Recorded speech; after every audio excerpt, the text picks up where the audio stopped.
Hola, buenas noches, amigas y amigos. Aquí estamos un jueves más con catarro, lo cual tiene más, le da más emoción a la cosa. Y estamos, como siempre, para hablar de la actualidad. Actualidad en sentido amplio, hay dos actualidades. La actualidad española, que es la que vamos a tratar y vamos a titular a los gobiernos de tambalea, pero podríamos haber titulado lo mismo hace una semana o hace un mes. Espero que dentro de 3 meses no titulemos esto, sino que se haya tambaleado ya definitivamente, ¿no? Y la otra actualidad es la que tratamos la semana pasada, es la de Trump, ¿no? Fundamentalmente la actualidad internacional que viene es absolutamente movida. Vamos a hablar del gobierno de tambalea, pero no empece para que metamos cosas de Trump, si a alguien le apetece hablar, porque Trump se va a cruzar con España por Marruecos, por esas cosas. Yo creo que va a tener sus repercusiones en la política española, ¿no? Entre otras cosas porque no se le pone al teléfono ya a Pedro Sánchez, ¿no? Así que para hablar de España se tambalea, que hay muchos aspectos distintos. El último fue... ¿Cuál fue? Bueno, ya lo comentamos ahora. 3 invitados, como siempre, que saben de lo que hablan, además son muy peleones, o sea que vamos a tener aquí pelea. Por lo menos Silvia pide pelea. El otro día me contó un pajarín que quería pelear aquí, que le gustaba la pelea. Bueno, Silvia Argüelles, primero. Yo intento ser bastante pacífica, pero sí me gusta el debate dialéctico, a veces encendidos y tal, porque creo que hay que ser apasionado a la hora de defender unas ideas. Bienvenida, Silvia. Bienvenida. Gracias por estar aquí. Gracias. En segundo lugar, pues siguiendo este orden, Beatriz Zapico, también es peleona. ¿Qué tal, Beatriz? Sí. Bueno, abogada y abogada. Sí. ¿Qué tal?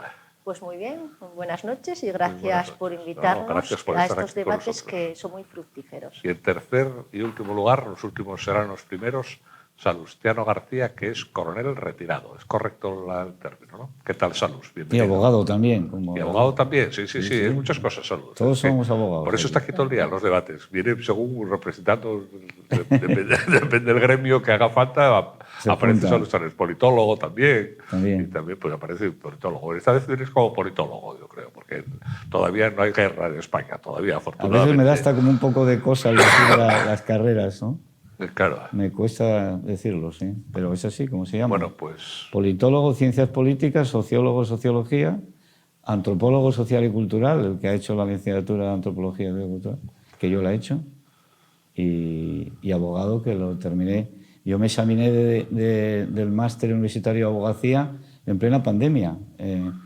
Fuimos conducidos con un EPI completo ahí a Madrid para poder examinarnos. ¿Con un EPI? ¿Qué es un EPI? Un equipo de protección individual. Nos pusieron allí en una sala. Sí. Bueno, si copiarías todo. Claro, porque era iba a mirar lo que ibas por ahí metido. Era tipo test de estos, eran 200. Y allí sobrevivimos, creo que la gran mayoría. Bueno, gracias, Salus, por estar aquí. Buenas noches. Gracias por invitarme. Y lo que decía yo, el tema es muy amplio. El gobierno se tambalea hace una semana, hace un mes, hace 2 meses. Lleva tambaleándose, pues no sé, yo creo que un año por lo menos, ¿no? Desde las últimas elecciones, que perdió, que hay que recordarlo siempre, perdió las elecciones, está ahí por el gobierno Frankenstein, pero si no, no estaría en buena, no digo buena ley, porque es de ley, ¿no? Pero en buena lógica no debería estar ahí, ¿no? Pero en fin. Entonces lleva mucho tiempo tambaleándose, pero últimamente pues hemos visto que, lo comentabas tú antes, que había salido del número 2 del gobierno, Cerdán, es que no me sale el nombre. Cerdán, ¿qué le pasa a Cerdán? A ver, introduce a Cerdán. Bueno, lo que se ha publicado, esto de momento no es nada de actuación judicial, pero es un informe de la Unidad Central Operativa de la Guardia Civil, en la que parece que se orientan determinadas adquisiciones de viviendas en una determinada época antes de estar en política nacional, allí en Pamplona en concreto, y está él como uno de los beneficiarios de una serie de inversiones allí, que el informe de la Guardia Civil apuntan a oscuras procedencias de dichas inversiones. Pero vamos, esta gente no puede comprar un piso como todo el mundo lo compra. Normal, vas al banco, la hipoteca, lo compras, te cuesta pagarlo, etcétera, y lo disfrutas. Tienen que tener siempre... Sí, tienes 4 o 5. ¿Te acuerdas de aquella directora de la Guardia Civil? Una que fue directora de la Guardia Civil, que tenía un marido experto inmobiliario, ¿no? Tenía 17 propiedades distintas. Claro, es una actividad empresarial lucrativa. al que le va bien, claro. No, es que, ahora, entre otras cosas, a la Guardia Civil no se podía dedicar. La capacidad de adquisición, siendo de aquella Cerdán, yo creo que aparte de estar en la organización, él es técnico electricista de FP, creo que es su formación. Sí, es como Corcuera. Y no creo que generara unos ingresos como para... Pero bueno, eso lo tendrá que decir que si su señoría. Si tienes 17 propiedades inmobiliarias, ya te lleva todo el día a atenderlas. No puedes dedicarte a la Guardia Civil. ¿Cómo vas a dedicarte a la Guardia Civil? Mantener, cobrar, no sé qué, los impuestos, no sé qué, no sé qué. Son inversiones, inversiones. No, pero que es una profesión, claro. Ser rentista. Pero si aquí el problema, como si tienes 200, si justificas la potencia de los fondos, no hay nada que criticar. Porque ahora se critica el tener propiedades, ya eres un enemigo. No, hay gente que ha invertido bien, ha trabajado mucho o ha tenido la suerte de que se lo hayan donado o por herencia y tiene muchas propiedades. Si justifica su titularidad en base a este tipo de operaciones, no hay nada que decir. Y acabar de ministro ya son dos suertes, ya son poco. Hombre, a mí uno ser rico heredero y dos ser ministro ya son dos. No, bueno, y ser ministro... Ya tú dices dos. Yo que creo en el mérito y en el esfuerzo, ser ministro cuando es una persona que aparentemente tiene bastante carencia de conocimientos, no es criticar que sea electricista, no, es sorprendente que sea ministro.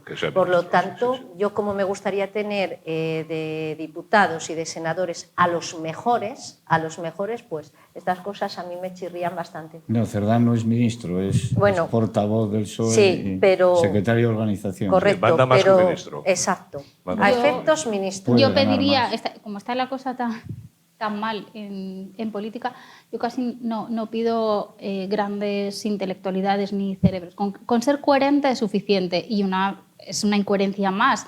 O sea, un discurso constantemente atacando a los grandes tenedores de pisos porque están acaparando todo el mercado, especulando con ello, dejando a la gente sin vivienda y luego, paradójicamente, cuando ves un poco y rascas dentro de sus patrimonios, no hay ninguno que tenga menos de tres casas. O sea, y a poder ser aglutinando muchas propiedades y luego además propiedades que luego de dudosa adquisición, que tienes que luego justificar porque si hay una investigación en curso es porque se está dudando de las propiedades, de haber adquirido legítimamente dichas propiedades. Los que tenían, yo me acuerdo de esta Elvira, ¿os acordáis? El ministro de PP, una señora que era muy gorda, Elvira... Era de agencia tributaria, primero, era competente. Sí. Esta señora era diputada, tenía en Madrid cinco pisos, chalés, no sé. Bueno, pues ella no era de Madrid, era diputada por Jaén, me parece. Bueno, pues estaba viviendo en un piso del Ministerio del Estado. Entonces, si usted tiene 5 propiedades inmobiliarias en Madrid, ¿no puede dedicar una de ellas a vivir personalmente? No. Tiene que meterse en la del Estado, que es de gorra, por supuesto. Como está esta en Holanda, un piso de 400 metros creo que tiene. Bueno, que no está mal, insisto, estoy contigo. Que un ministro viva en un buen piso me parece normal totalmente. Hay que diferenciar lo que es, por razón del cargo, una residencia oficial. Claro. En el ministerio, que la gran mayoría de los ministerios suelen tener pisos para el ministro y para una parte, digamos, de la estructura orgánica del ministerio, y que después, siendo de Madrid, como es el caso de Yolanda Díaz, que creo que vive en el Retiro también, que es una zona bastante cara, como Mónica, como la ministra de Sanidad, por ejemplo.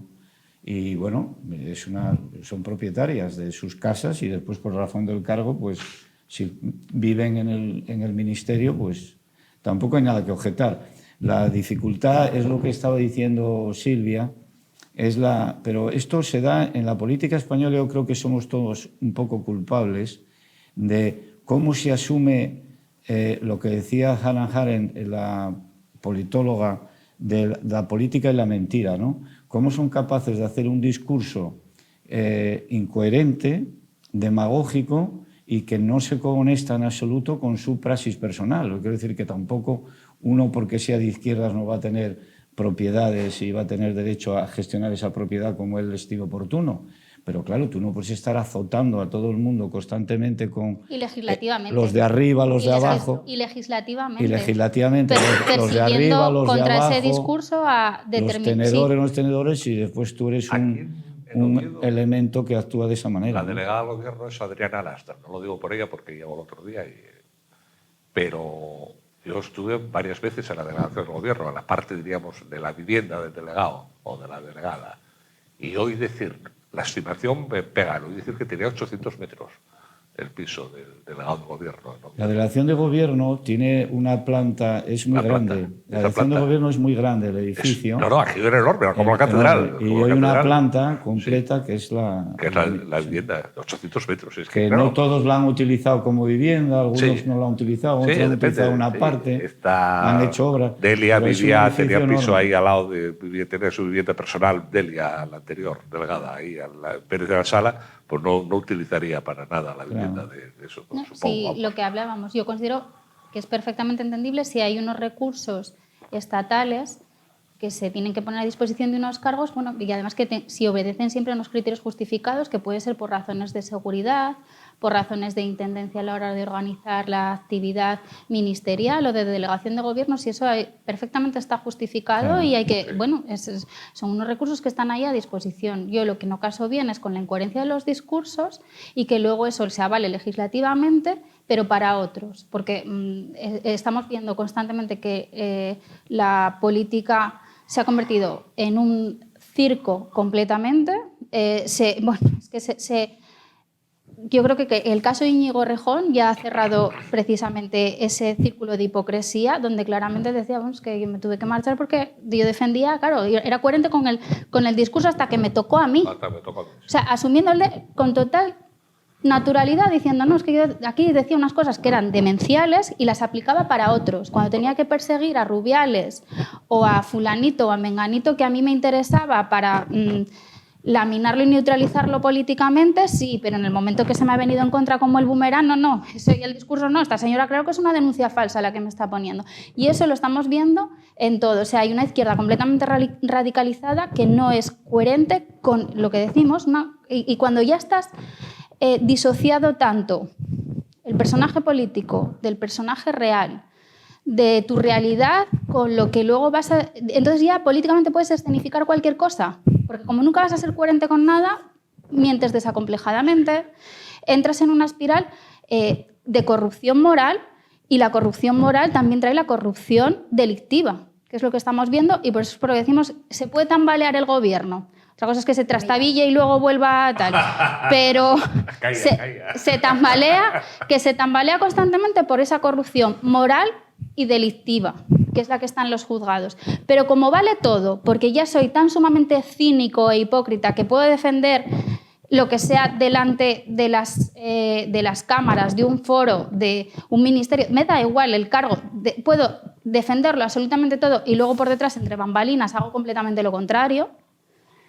Ya se puede sostener, da igual la corrupción, da igual todo. Ha caído el hermanísimo, todo hay que decirlo.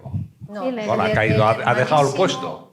El hermanísimo no ha caído. Tu hipótesis. Bueno, mi hipótesis es que estamos ante una nueva estrategia de defensa del hermano de Pedro Sánchez y, por supuesto, también de Pedro Sánchez en lo que le toca. Y es precisamente querer justificar con su cese lo que quieren justificar convocando a concurso su plaza es la necesidad de la plaza en sí, porque este era uno de los argumentos esgrimidos para justificar que se había contratado al hermano de Pedro Sánchez. Había que crear esa plaza porque era necesaria, cuando muchos dijeron que no era necesaria. Bueno, de hecho, él no sabe ni en qué estaba trabajando, ni dónde trabajaba, ni con quién trabajaba. Entonces, forma parte de la estrategia y dice, tú cesas, tampoco vas a aparecer tanto en el foco mediático y además sacamos a concurso la plaza. Y el que entre va a decir, ay, sí, es muy necesario, porque además el sueldo va a ser bastante importante, al menos me imagino que como el que tenía él, y es única y exclusivamente por esta circunstancia.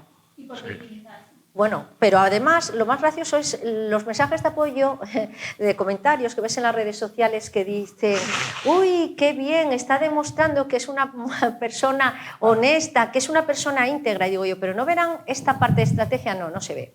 Y respecto a lo que tú antes decías, Silvia, de que aquí vale todo, el problema es que vale todo porque no hay consecuencias. Entonces, las consecuencias son el parapeto de hacer lo que te da la gana.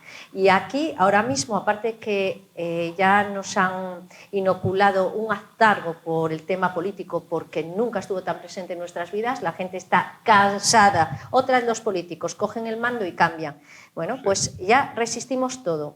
Y ya no sabemos a quién creer, y eso es lo que han conseguido. A propósito, dices tú que hay cansancio, yo lo que noto es que en las tertulias, y eso va por Silvia, que quiere tertulias más encendidas, ha bajado bastante el nivel de enfrentamiento. Bueno, son mucho más tranquilas ahora. Yo lo que aprecio. No te lo sabría decir, yo lo que detesto en las tertulias, sobre todo con los periodistas, es que claramente... Cuando toca defender, sin argumentación ninguna, venga. Por eso, porque ahora los periodistas son todos del PSOE. No, pero por eso ya no discute con nadie. Cayó todo para un lado. Acordaros cómo eran son portavoces, los debates, del gobierno. Aquellos debates de la Sexta, cómo eran. Bueno, es que me parece una frase perfecta. Opinión sincronizada. Opinión sincronizada, es que fíjate que muchas veces tienen el móvil en la mano. Claro. Sí, y tienen el móvil en la mano y van por eso cambiando. Se acabó el debate vivo. Y repiten las mismas consignas que te ha dado el ministro o el portavoz de turno ese mismo día por la mañana y exactamente, o sea, de pe a pa, las mismas frases, las mismas coletillas, todo es que es tremendo. El argumentario del gobierno. Y si le dices que hoy blanco, hoy toca blanco.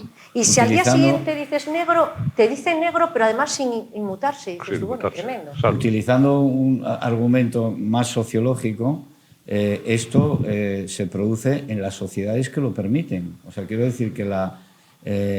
no va a ser culpa nuestra ahora. No, en parte sí, porque ese producto vende. O sea, quiero decir... Aquí hubo un programa, ¿os acordáis? En la televisión valenciana, que era una salsa rosa. Eso era tremendo. Ese programa era de los más vistos en la televisión de aquella época y en lo único que se basaba en sacar los trapos sucios de los famosos, enfrentarlos y sacar las carencias de tipo humano, llegando a una miseria absolutamente lamentable. Pero es que sigue funcionando.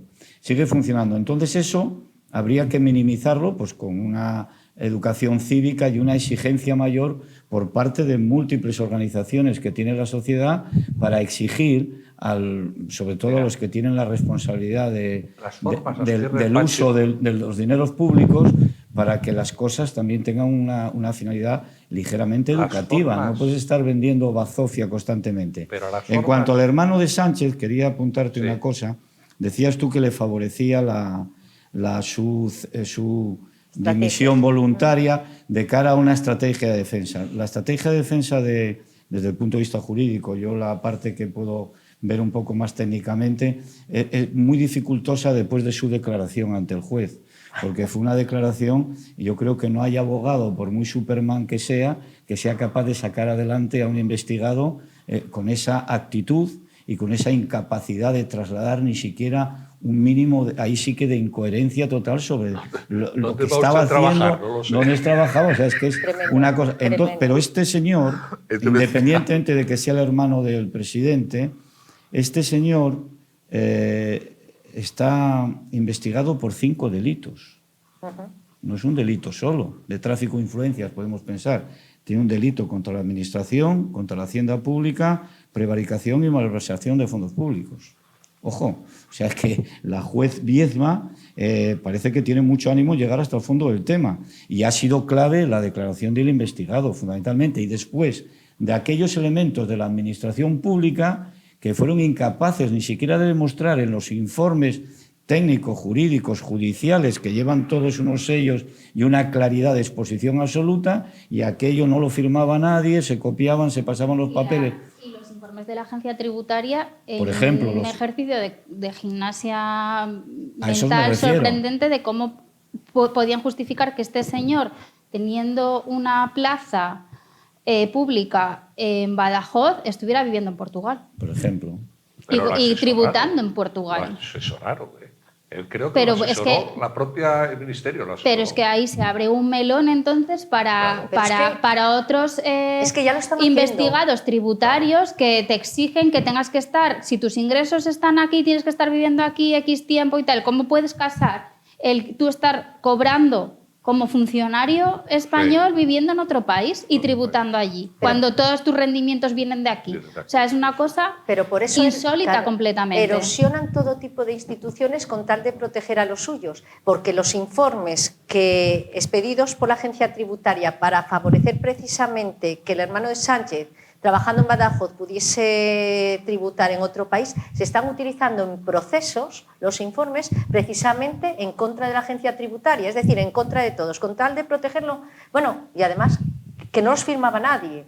Se hicieron, no sé, la inteligencia artificial, bueno, lo soltó allí y es todo lamentable, ¿no? Pero es que encima nos quieren hacer tontos. Es que respecto a lo que decía Javier antes, el gobierno se tambalea.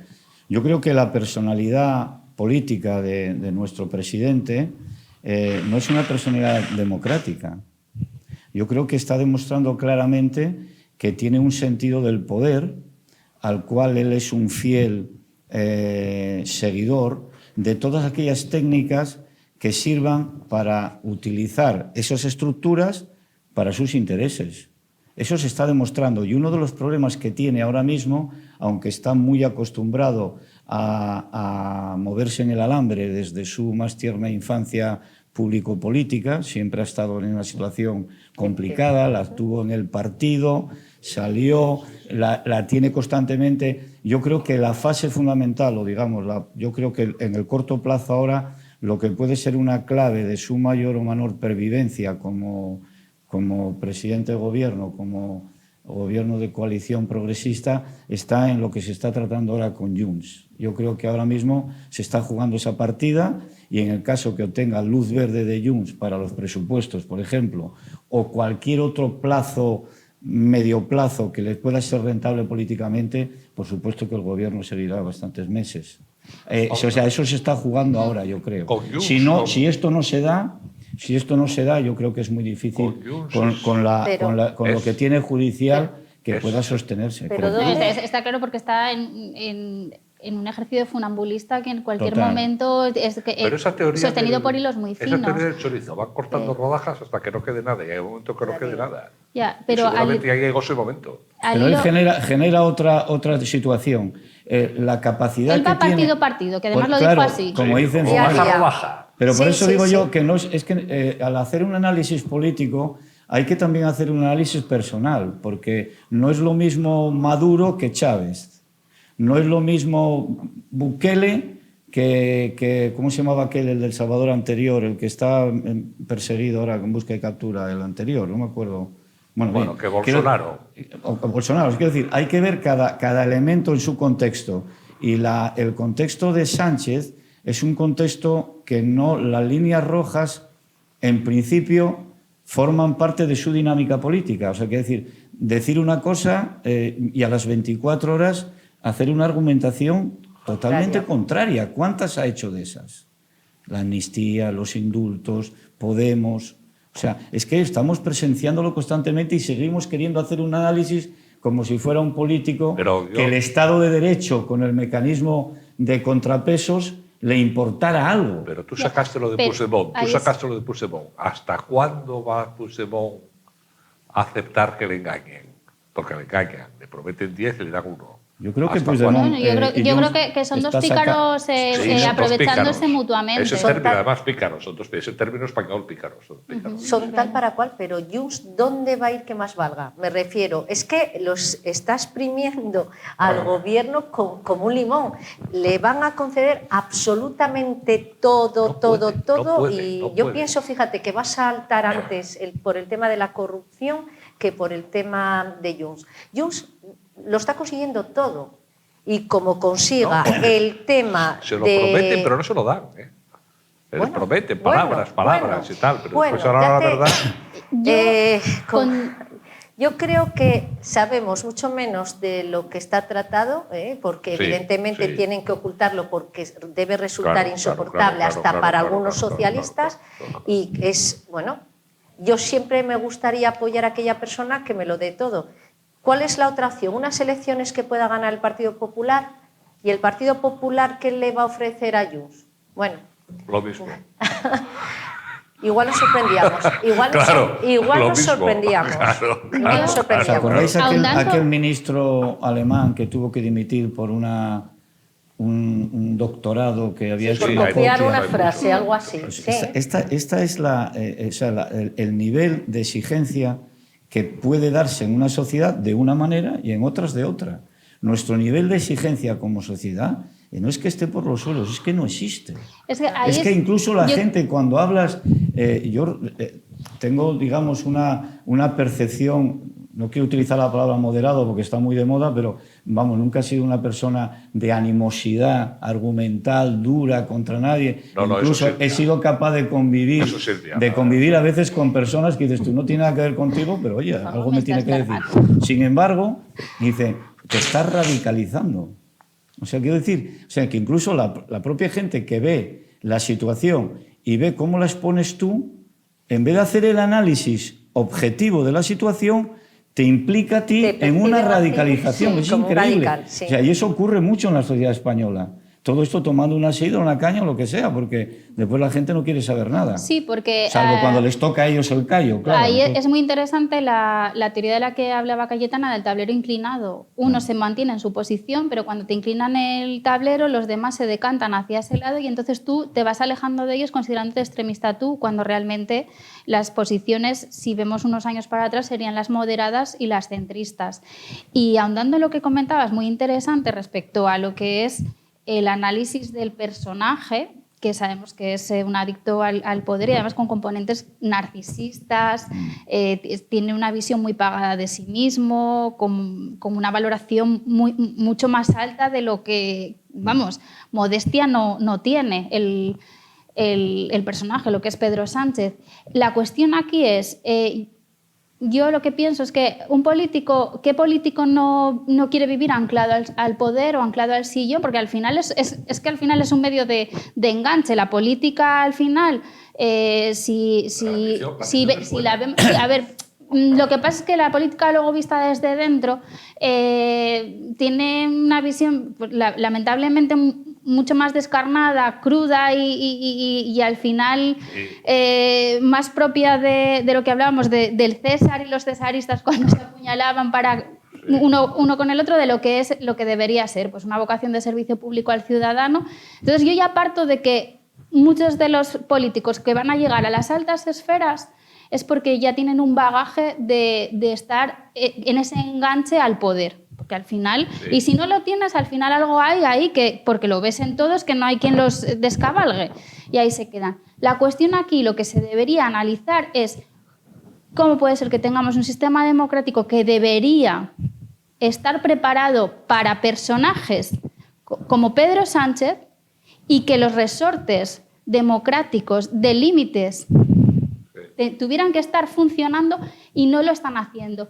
Y luego, como último, en ese último muro de contención, que si fallan las instituciones te falla todo, debería estar la sociedad civil con una estructura moral y unos valores... De exigencia. Sí, de exigencia y bien armados. Bueno, yo puedo tener mis ideas y ser de izquierdas y tener estos valores de izquierdas, pero es que no puedo comulgar con esto. Y estamos hablando de que hemos entrado en una situación de completa polarización que se está haciendo incompatible la convivencia de unos con otros, ya directamente, porque entramos en unos discursos terroríficos, lo de mismamente el fiscal general del Estado. Yo no voy a declarar ante un juez porque no lo considero la autoridad legítima. Son situaciones patéticas. Es lamentable. El discurso de los etarras, cuando los etarras, que los vemos, que era impactante verlos en aquellas peceras aislados después de tener a sus espaldas decenas y decenas de muertos, y cuando llegan ahí, no, yo no voy a declarar tal porque yo no reconozco esta autoridad judicial. Y esto lo está haciendo el fiscal. O sea, las instituciones ya directamente se han quebrado. Se han quebrado las instituciones y no tenemos una sociedad que, no sé, o volvemos a reestructurarnos, que eso ya lo había dicho yo, moralmente, con una luz de valores adecuados, o es imposible que... que podamos recuperar generaciones futuras que ya están con una visión de lo que es la vida, el proyecto de futuro, de familia, de expectativas de trabajo, bueno, una serie de cosas. Silvia, que con estos cambios... Pero tú dices que la sociedad civil tendría que hacer de muro de contención.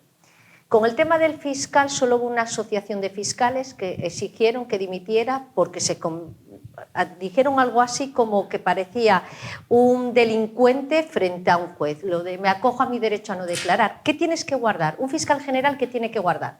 Aquella información que, bueno, que sea una información que tenga la obligación de hacerlo. Pero yo, si no tengo nada que ocultar, me pongo delante de cualquier juez sin ningún problema. Entonces, ¿cómo vamos a exigir y a defender tu verdad? No, ¿cómo vamos a exigir a un ciudadano que anda por la calle que haga lo que no hacen las asociaciones de fiscales, salvo una? Ahora te respondo yo. Vamos a hacer una pequeña pausa de hidratación y volvemos dentro de un minuto y vamos a responderle a Beatriz qué se le puede pedir al ciudadano. Hasta ahora mismo.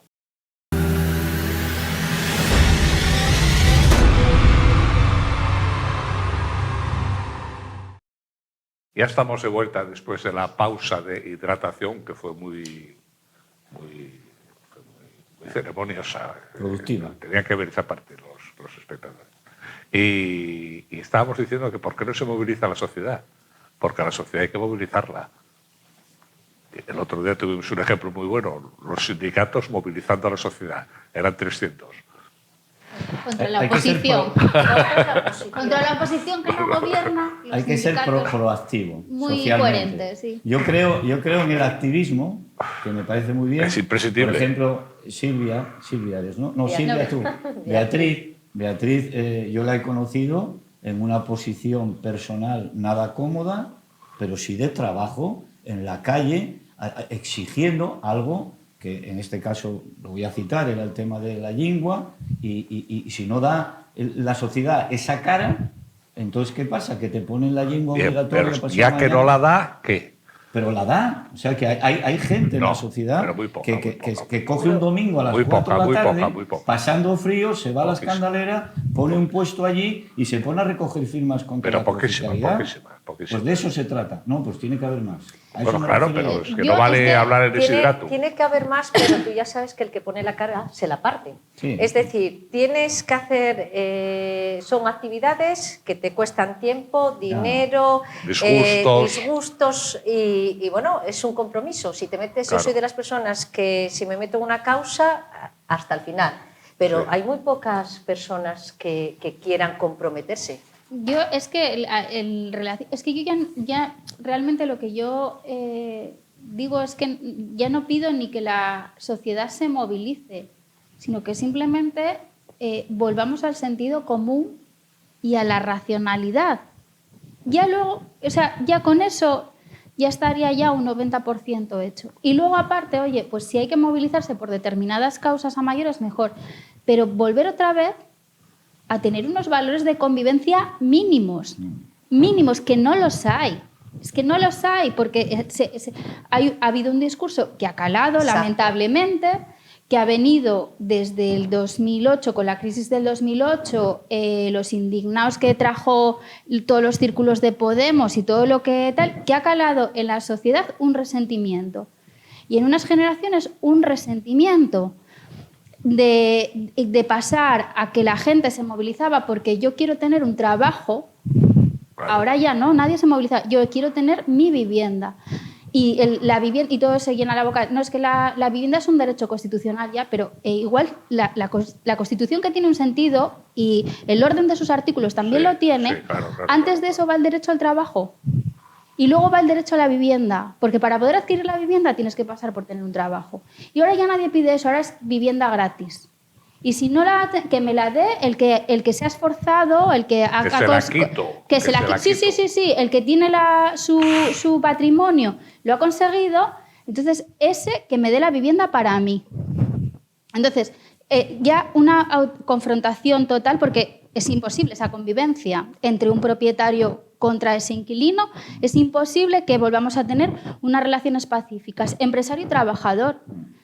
Ha calado un discurso también de resentimiento de odio, de rencor hacia los empresarios, que son los malvados, los explotadores, los aprovechados, los que se hacen rico a costa de los demás y tal. Y entonces ha calado ese discurso y ahora la gente ya no pide quiero tener el trabajo digno, quiero prosperar, quiero que... No, ahora lo que quiero es que me paguen por trabajar menos. Sí. Me paguen lo mismo o me paguen más.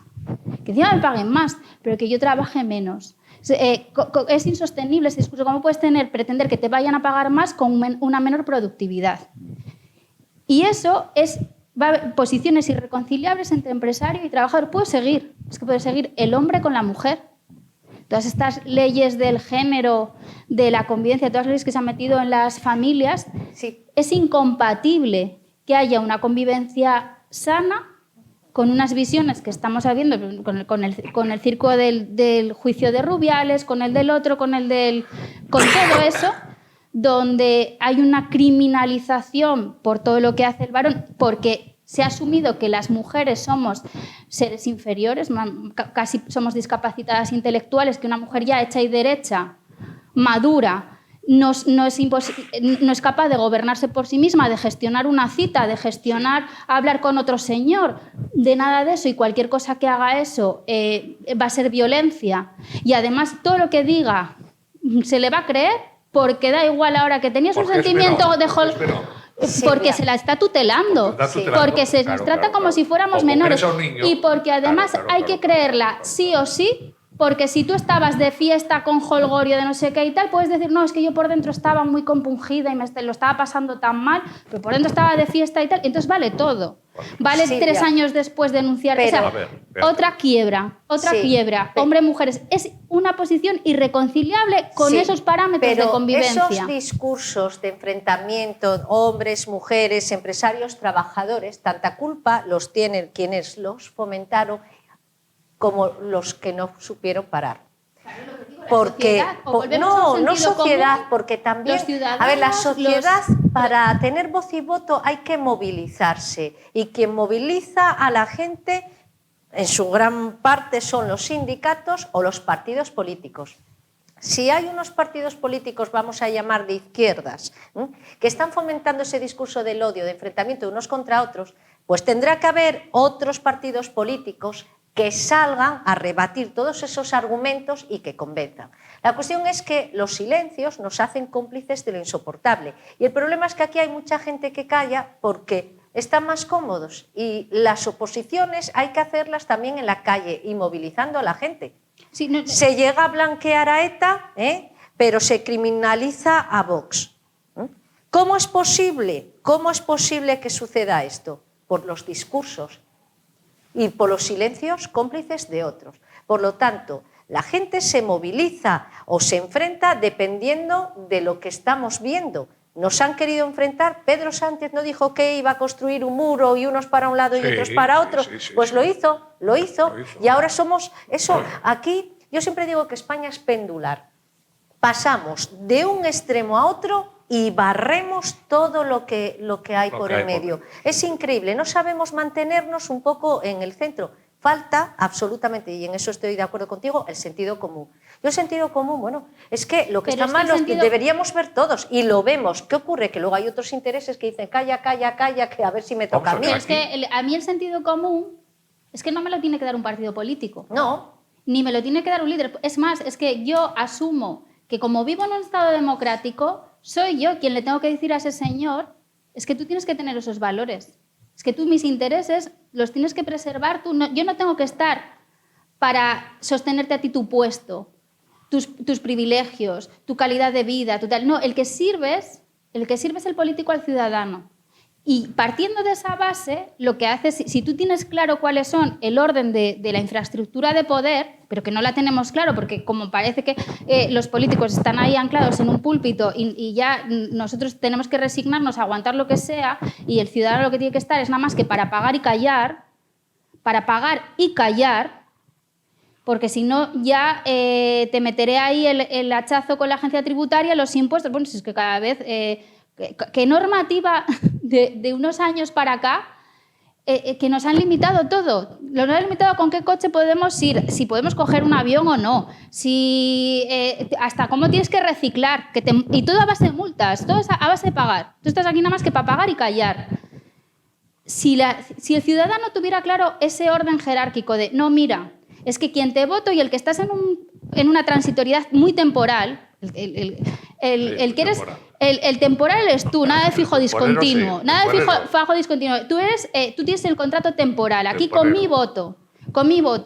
Y yo soy el que te tengo que decir a ti qué valores tienes que... Porque me tienes que respetar y porque hay que tener un trabajo digno, hay que tener unas condiciones dignas. Todo eso, si la gente lo tuviera bien claro, no tiene que decir ningún político, ningún líder, que nada más que va a estar a servirse a sí mismo y a sus intereses de partido. Ese es el problema. No funciona así.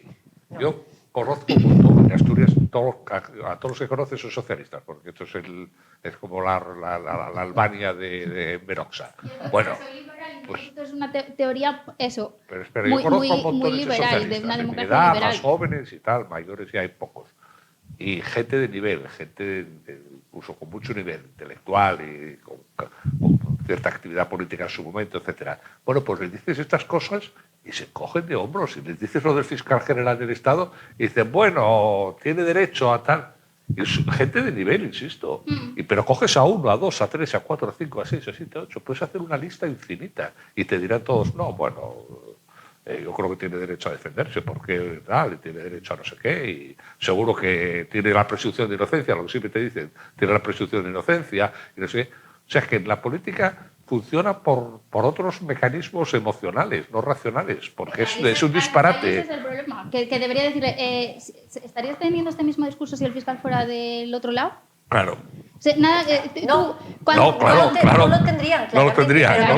Claro, pero es que la democracia es precisamente eso, es defender la libertad de expresión para el disidente, el defender unas reglas de tal para una convivencia que podamos darnos todos. Y yo quiero paz en el mundo. Yo quiero paz en el mundo. Hay cuestiones que son inviables, precisamente porque la finalidad de políticos es mantenerse el poder al precio que sea, y tragando lo que sea. Yo siempre pongo el ejemplo de los diputados o senadores socialistas que sean de cualquier comunidad menos el País Vasco y Cataluña. ¿Cómo es posible que puedan defender o apoyar el cupo catalán y el concierto vasco? ¿Cómo es posible que vuelvan para sus comunidades autónomas? Cataluña lo quiere, pero todavía no lo tiene. Bueno, pero ahí está Cataluña queriendo. Claro. Nos entendimos todos. Sí. Entonces, ¿cómo defiendes? ¿Cómo un socialista asturiano va a defender que se lleven más dinero ellos por su cara bonita? Porque tiene que sostener al gobierno. Porque son una raza superior. Claro, pero entonces, es así. Si partimos de eso, ¿qué sentido común tiene? Es así, porque son una raza superior. La cuestión no es que ellos lo defiendan o que callen porque están cogidos a sillón. La cuestión es que nos quieran convencer. Son una raza superior. Es que lo dicen. Sabino Arana, los inscritos, eran una raza superior. Bueno, eso sí, por supuesto. Claro. Sí. Y por lo tanto, a la hora de repartir es una para ti, dos para mí, una para ti, dos para mí. ¿Por qué? ¿Cómo repartimos así? Porque yo soy una raza superior. No estaba... Y luego los racistas son otros. Y luego los racistas son otros. Lo último, solamente lo último, disculpa. ¿No dijo Puigdemont que el salario mínimo para los catalanes tiene que ser superior porque, oye, ahí el nivel de vida es más caro? No, porque son superiores, claro. Claro, porque son ellos. Son una raza superior, claro. Tremendo. Es que es así. Habéis tocado muchas cosas, pero... Es emocional, no racional. Viendo un poco lo de Silvia y después acabando con lo vuestro, desde el 68, los años 60... el marxismo cultural supo que la batalla obrero-patrón estaba perdida, quiero decir, era un tema, las clases medias se habían estabilizado después de la Segunda Guerra Mundial, y utilizó una argumentación que va hacia el enfrentamiento de diferentes temas, el hombre-mujer, lo ecologista, lo climático, en fin, todos los frentes son parecidos. Entonces, yo creo que en España, desde la transición, la llamada transición, voy a emplear una palabra asturiana, no sé si era de la lengua o no, ese amagüestu político, ese amagüestu que hay de lo mío y después me tomo un cafetín contigo, discuto contigo en el Parlamento, hago que soy oposición y se acabó. Yo creo que eso tiene los días contados en la política española. Yo creo, en ese sentido, soy optimista. Pienso que está empezando a haber una reacción que en voto todavía no está reflejada de una forma importante, pero yo creo que se va a dar y creo que se va a ser más estricto en la exigencia. O sea, ya no vale que una persona, como dice Javier, de cierta intelectualidad y formación sea incapaz de hacer una autocrítica o una crisis o una crítica de lo que está ocurriendo con el fiscal general del Estado, que sea razonable y trasladable a la población. O sea, es que este señor no debía estar sentado ahí como fiscal general del Estado, porque la institución que representa no se lo permite. No puede tener un fiscal delante que tenga que actuar como fiscal hacia su jefe. No puede haber, que ha dicho textualmente que tenía la certeza de que el juez no iba hacia el descubrimiento de la verdad. Le ha dicho al juez a la cara la institución que debe velar por el principio de legalidad, al juez que le está investigando, que de momento no está procesado, le ha dicho que es un prevaricador de vida. Totalmente. Y se ha fumado un puro. Pero es que lo que ha dicho esta mañana el ministro de Justicia, ministro de Justicia de España, que hay una cacería de organizaciones ultraderechistas, que hay una jauría ultraderechista que deje de acosar a los políticos progresistas y sus familiares simplemente por no pensar como ellos. Que los palmeros de esa jauría pidan cuanto antes perdón a las personas honestas que están siendo acosadas. Esto lo está diciendo el ministro de Justicia, no lo está diciendo en un mitin en la cuenca minera en los años 60, un sindicalista que está luchando por los derechos del trabajador. Lo está diciendo el ministro de Justicia desde el año 2025. Es aquí donde está realmente el fondo de la cuestión, que ya no hay líneas rojas, se ha trasladado absolutamente esa polarización que tanto se habla de ella, es una polarización artificial, porque realmente, bueno, todos tenemos ciertas diferencias con personas a lo mejor cercanas, incluso familiares, pero desde luego una agresividad que se detecta en el discurso político no está en la calle, no está en la calle. Lo que falta... No hay agresividad. Este señor, ministro de Justicia, ha dicho hoy que el Poder Judicial es un poder del Estado y como que tiene que tener una base democrática, tiene que pasar todo por la soberanía popular.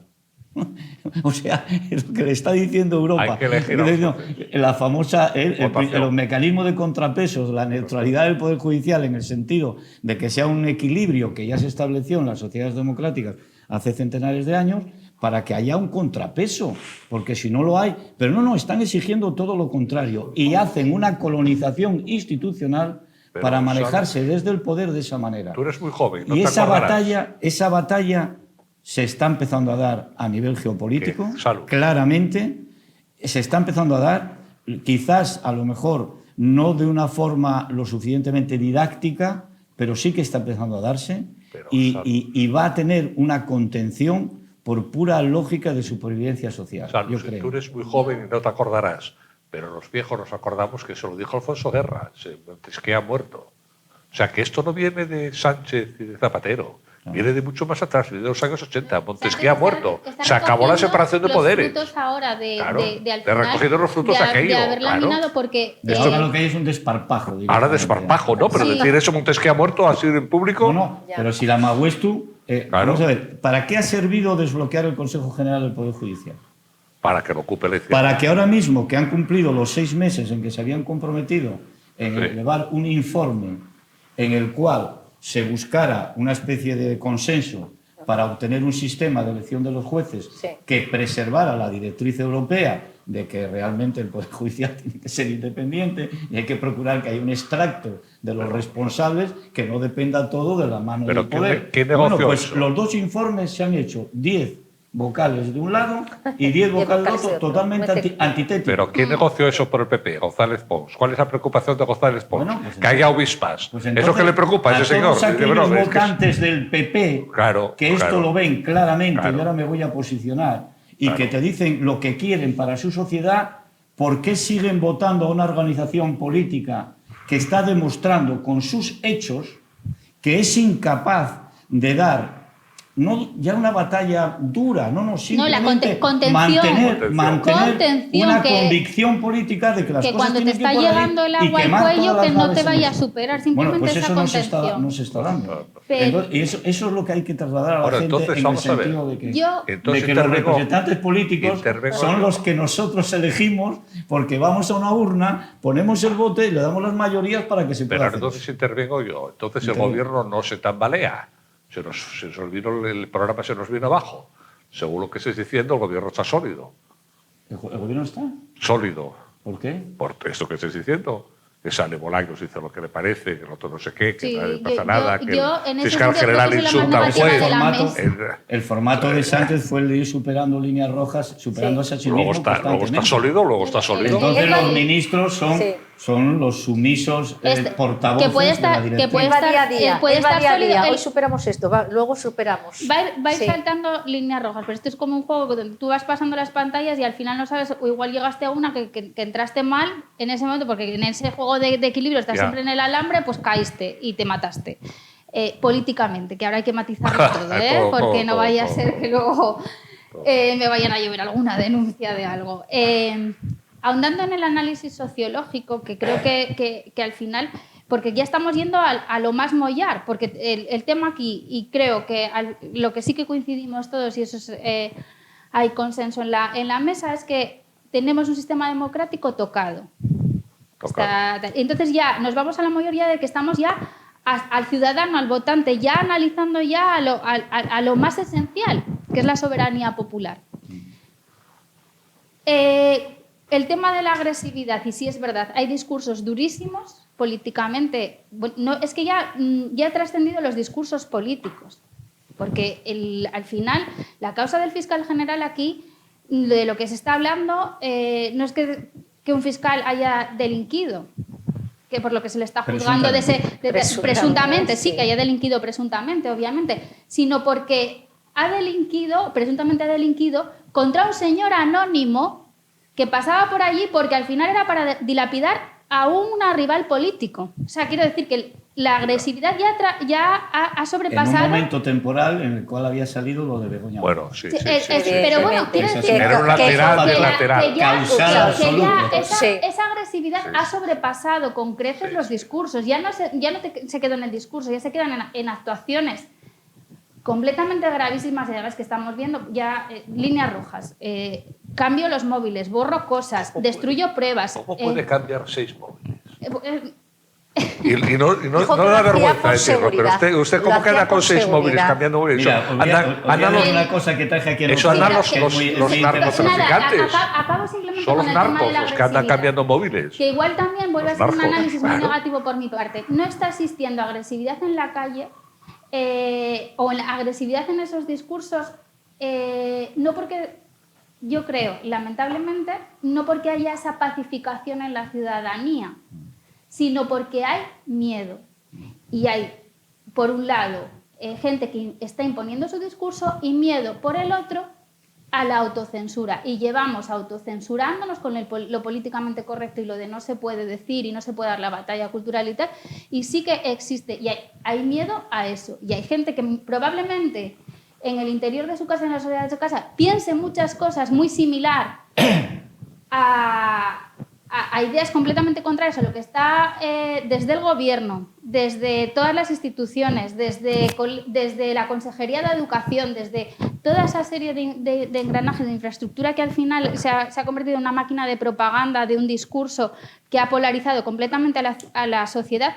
Mucha gente tiene miedo a decir en el trabajo ciertas cosas, no vaya a ser que me vayan a decir... Por supuesto. Porque me puede tener consecuencias para mi trabajo. Por supuesto. Si los pongo en redes sociales o me quejo de esto o lo otro, pero claro, pero ahí no estamos hablando, pero que ahí es a lo que voy. El problema está, claro que hay un problema en la sociedad, pero el problema en la sociedad no es decir que tenemos una Arcadia en la sociedad y unos políticos que se dedican a hacer el circo, sino que la sociedad está, a mi juicio, y eso es que va a tener que hacerse un trabajo encomiable, muy sacrificado, en volver otra vez a conciliar a toda una sociedad Por lo que he dicho, porque está completamente fracturada y esa agresividad no se da porque hay miedo a manifestarse en un determinado sentido. Y eso es peligroso. A ver, Salud. Salud, ¿no querías tener la palabra? Quería leeros una cosa aquí muy rápida. Venga, Es muy graciosa porque dice: Ábalos se sale del PSOE porque es inocente. Después, el hermano de Sánchez deja el puesto porque no tiene nada que esconder. Begoña cierra la cátedra de la universidad porque no ha robado nada. Pero cierra la cátedra. Y el fiscal general borra su móvil porque no ha filtrado nada.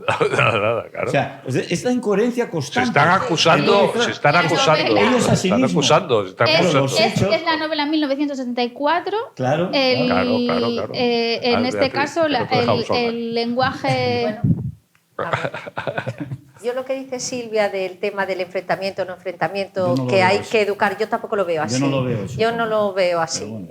Yo creo que es verdad que hoy día en España hay muchos temas que no se pueden tocar o puedes expresar realmente lo que piensas, porque hay temas que son, vamos, intocables, aunque digan que hay libertad de expresión, no es cierto. Y evidentemente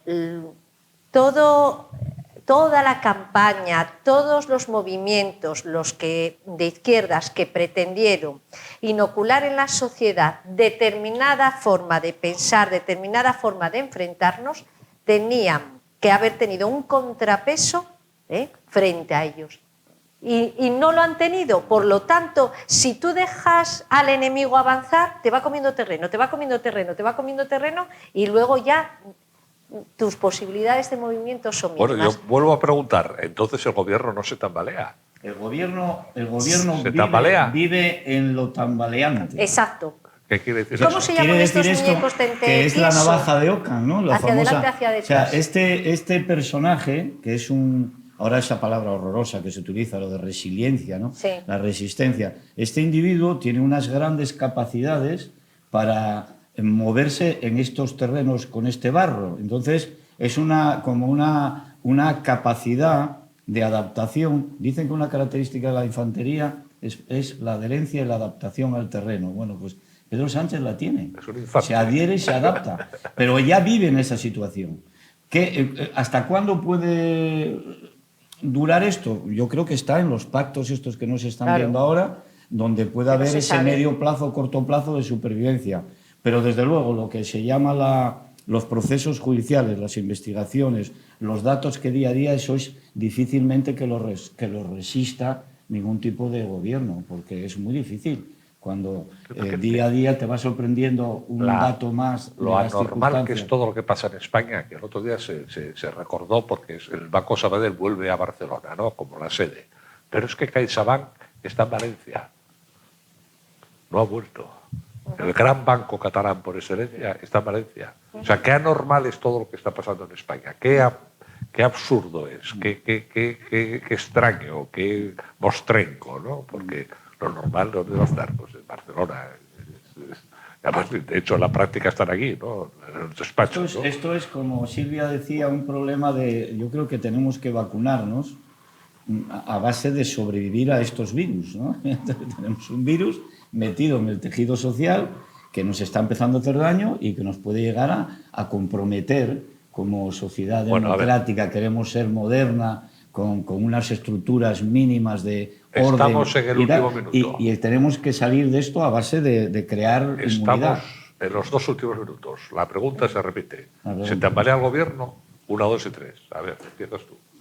Sí, se tambalea constantemente, se está tambaleando. Otra cosa es el que al final ese estar constantemente al filo de ya caer, sí, no se está dando, porque al final siempre consigue agarrarse en algún sitio y al final sostenerse. Es un funambulista, diríamos. Sostenerse. ¿Se tambalea el gobierno? Sí. Y lo que decía Silvia de que se va agarrando a las ramas, pero va a llegar un momento que llega al final del árbol y el árbol caerá. Es como murió Tarzán. Tarzán murió así. Estoy segura de que... Y además creo que más pronto que tarde. Salus, último, cierra. ¿Se tambalea o no se tambalea? El gobierno está en permanente estado de desequilibrio equilibrado. Quiere decir que es una situación en la cual se maneja dentro de la dificultad. Yo creo que es una característica de la izquierda y la derecha también un poquito, la colonización y el uso abusivo de las instituciones. Estos se han pasado de frenada. Estos desde que entraron en el 18, sí, anchas España, y se está empezando a detectar que realmente las actuaciones son más que preocupantes por parte de muchos. Por lo tanto, pues hasta aquí llegamos, gracias a los tres invitados a la mesa. Gracias. Y volveremos el próximo jueves con otro programa de actualidad, a ver si ya concretamos más, no interrogantes, sino sí, no, a ver si somos más precisos. Hasta el próximo jueves, buenas noches a todos, muchas gracias.